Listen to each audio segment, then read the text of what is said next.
Bonjour à toutes et à tous, chers Grolènes et chers Grolins, ravi de vous retrouver aujourd'hui pour ce rendez-vous vidéo, rendez-vous qu'on a instauré dans cette phase, cette crise sanitaire, avec aujourd'hui ses conséquences aussi économiques, qui nous a permis de garder un lien, de pouvoir vous informer, de pouvoir répondre à vos questions et vous êtes nombreuses et nombreux à me dire que vous avez apprécié ces rendez-vous réguliers par vidéo. Donc aujourd'hui, je pense que nous sommes en capacité de faire un bilan d'étape par rapport au déconfinement. Vous l'avez vu en deux étapes et comme moi, je le pense, vous êtes satisfait de voir que bon, l'étau se dessert quelque peu, même si le virus est toujours là et je vous en parlerai tout à l'heure. Mais ça fait du bien de retrouver de la liberté, de revoir nos plages vivantes, investies par les familles, les Grolins et les visiteurs, de revoir aussi une certaine vitalité reprendre dans les commerces, même si ce n'est pas encore satisfaisant, bien sûr, de voir aussi la réouverture des cafés, des restaurants, de reprendre un peu ces temps d'échange entre nous, même si encore il faut respecter les gestes barrières. On ne peut pas encore se toucher la main, s'embrasser comme on le faisait avant. On est obligé de faire attention de rester à 1 mètre, en sachant, vous voyez, que ces gestes-là, ces gestes barrières et cette distanciation, c'est des armes que nous détenons. C'est d'ailleurs les seules armes que nous détenons pour encore repousser ce virus. Donc il faut que ça nous reste dans notre esprit et qu'on continue à l'appliquer, même si on sent qu'on a plus de liberté aujourd'hui. Donc ce redémarrage, il est là et il y a nécessité aussi à l'accompagner. Je parle sur le plan de l'économie et il y a toute une série de dispositifs qui sont en marche et nous sommes très à l'écoute vis-à-vis du secteur de l'économie. Je tenais à vous dire aussi qu'il y a des nouvelles positives. Elles me viennent de l'Office du tourisme, puisqu'il y a un plan d'action régional de communication pour valoriser notre destination, la destination littorale d'Occitanie, et plus particulièrement cette destination littorale Camargue du sud gardois. Et donc on va bénéficier bien de communication télévisuelle qui va valoriser notre destination. On est toujours fiers, bien sûr, de voir ces belles images de notre territoire, mais c'est aussi une façon de continuer à travailler l'attractivité et, bien sûr, la dynamique économique. Je suis aussi satisfait de voir que le comité régional du tourisme, donc à travers des influenceurs, passeront 3 jours et je remercie aussi le CRT et ses acteurs de penser au gros du roi. C'est aussi l'occasion de vous dire que maintenant, le fonctionnement des services communaux maintenant a repris quasiment à 100%, à 100%. Et dans ce cadre-là, que ce soit donc à l'accueil état civil, que ce soit pour les passeports, que ce soit aussi pour les cartes d'identité, pièces d'identité.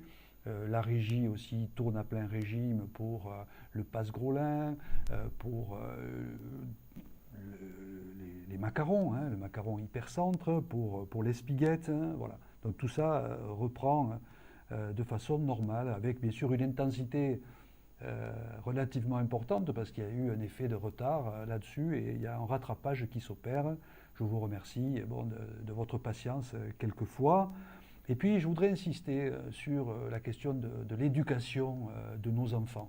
Vous l'avez vu aussi, les différentes phases du déconfinement, ça a été d'organiser, et il y a eu un gros travail là-dessus, d'organiser la capacité d'accueillir dans nos écoles, et la demande a augmenté.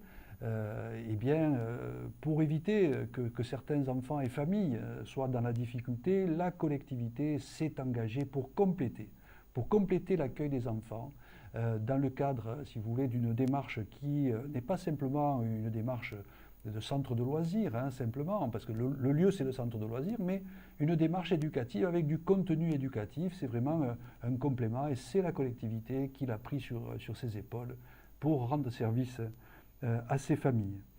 Voilà quelques informations que je voulais vous livrer. J'en profite, puisque j'ai évoqué la question des plages, vous dire que, et vous le voyez à mon côté, le pavillon bleu flotte sur l'ensemble de nos plages. Le pavillon bleu, c'est très observé, bien sûr. C'est à la fois la qualité des eaux de baignade. L'année dernière, on a eu une qualité des eaux impeccable sur toute la saison et on a un dispositif de surveillance régulier avec l'ARS toutes les semaines, en juillet-août, avec Suez, Lyonnaise des Eaux, la CCTC, tous les jours des analyses. Mais le pavillon bleu, ce n'est pas que cela. Le cahier des charges aussi valorise toutes les actions au bénéfice de la protection de l'environnement. Et vous savez qu'elles sont nombreuses parce que ça nous tient à cœur, cette protection de l'environnement au Grau du Roi. Et l'inspecteur du pavillon bleu vient régulièrement à notre rencontre et nous avons obtenu cette année encore ce pavillon bleu pour nos plages, mais aussi pour le port de Plaisance. Nous menons aussi des actions auprès des services de l'État pour, si vous voulez, défendre les intérêts financiers de la collectivité. C'est d'abord un dossier qui est monté pour une part de remboursement de l'achat des masques de protection pour la crise Covid. C'est aussi demander à l'État de réduire les redevances qu'il demande à la collectivité alors que la collectivité n'a pas pu exploiter. Je parle par exemple du parking des Baronnets. Chaque année, la collectivité reverse 50 000 € à l'État. Et bien là, nous demandons une proratisation puisque nous n'avons pas pu ouvrir le parking comme d'habitude au 1er avril. Donc, vous voyez, bien sûr, on défend les intérêts de la collectivité vis-à-vis de l'État. Donc, je voulais, à travers ces messages aussi, renouveler les remerciements à toutes celles et ceux qui nous ont permis, dans cette période, vraiment de faire face à la situation. Et ils ont été nombreux, mais je veux leur renouveler mes remerciements, bien sûr, que ce soit bien sûr dans le secteur de la santé, mais aussi dans la vie économique, les services de la collectivité, et puis les bénévoles, tous ceux qui ont agi positivement. Vraiment, ça fait chaud au cœur de voir cette mobilisation.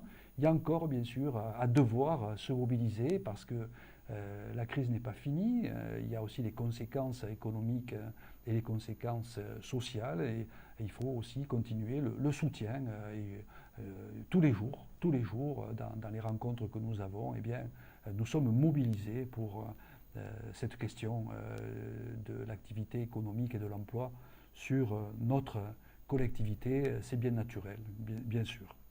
Vous rappelez bien sûr que dans l'organisation du scrutin deuxième tour des municipales du 28, il y aura mise à disposition, je vous l'avais annoncé, une deuxième commande de masques Éminence par la communauté de communes qui est arrivée maintenant. Et comme on avait fait la première distribution, cette fois il y aura une deuxième distribution. Elle pourra se faire le 28 à l'entrée des bureaux de vote, donc chacun pourra disposer de ces masques. Et puis celles et ceux qui ne seraient pas venus au scrutin ou non inscrits sur la liste, eh bien, ils pourront aussi bénéficier dans un deuxième temps de ces masques. C'est aussi pour toutes les Grolaines et tous les Grolaines sans distinction. Voilà les messages. Puisque je vous parle du masque Éminence, on a reçu un rapport. Ils ont testé de façon extrêmement exigeante ce masque et après 40 lavages, il continue à avoir la même qualité de filtration et de protection. Donc ça, c'est important que vous le sachiez. Voilà, chères Grolaines et chers Grolains, encore une fois, j'ai été vraiment très heureux de pouvoir venir à votre rencontre. Des questions viendront très probablement à l'issue de ma prise de parole et on y répondra comme nous l'avons fait régulièrement. Voilà, je vous souhaite une très très bonne journée. Dans maintenant quelques jours, le second tour des élections municipales. Je vous parle bien sûr en tant que maire sortant aujourd'hui, en tant que maire, puisque j'ai la gestion en charge de la collectivité jusqu'à l'organisation du scrutin. Et puis, par ailleurs, bien sûr, il y a un autre temps que je différencie, qui est celui du candidat. Ce sont deux choses bien différentes. et que la démocratie, chez nous, bien sûr, s'exprime avec toute sa plénitude. Je vous remercie de votre attention. À très bientôt.